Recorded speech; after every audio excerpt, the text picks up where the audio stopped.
નમસ્કાર દર્શક મિત્રો, ઇન્ડિયન કલ્ચરલ પ્રેસમાં આપ સૌનું હાર્દિક સ્વાગત છે। આવો જોઈએ આજના સમાચાર। એલસીબીની ટીમે હાલોલ વડોદરા રોડ ઉપર આમલી ગારા ગામના બસ સ્ટેન્ડ પાસેથી પ્લાસ્ટિકના દાણા ભરેલી બોરીઓની આડમાં દારૂ ભરીને સુરત તરફ જતો ટ્રક ઝડપી પાડ્યો।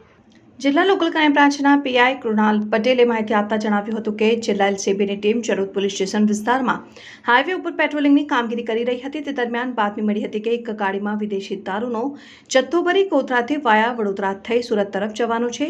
જેના આધારે એલસીબીની ટીમે હાલોલ વડોદરા રોડ ઉપર આમલી ગારા ગામના બસ સ્ટેન્ડ પાસે વોચ ગોઠવી હતી। આ દરમિયાન બાતમી મુજબની ગાડી આવતા તેને ઊભી રખાવી હતી। ગાડીમાં હાજર ડ્રાઈવરને નીચે ઉતારી પૂછપરછ કરતા પોતાનું નામ હીરાલાલ દુખરન શાહ નો હોવાનું જણાવ્યું। જેને ગાડીમાં ભરેલા માલ બાબતે પૂછતા પ્લાસ્ટિકના દાણા ભરેલ હોવાનું જણાવ્યું। જેથી એલસીબીએ ડ્રાઈવરને સાથે રાખી ગાડીમાં તપાસ કરતા પ્લાસ્ટિકના દાણાની બેગોની આડમાં સંતાડી રાખેલી વિદેશી દારૂનો જથ્થો મળી આવ્યો હતો।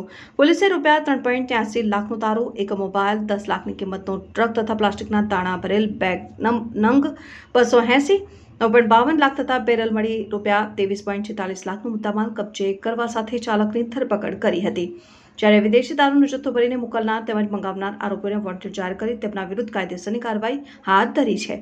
આ બનાવ અંગે એલસીબીએ ચરોદ પોલીસ સ્ટેશનમાં ટ્રક ચાલક હીરાલાલ શાહ સહિત 3 આરોપીઓ સામે ફરિયાદ નોંધાવી હતી અને ચરોદ પોલીસે મુદ્દામાલ કબજે કરી પ્રોહિબિશન એક્ટ મુજબ ગુનો દાખલ કરી વધુ તપાસ હાથ ધરી છે।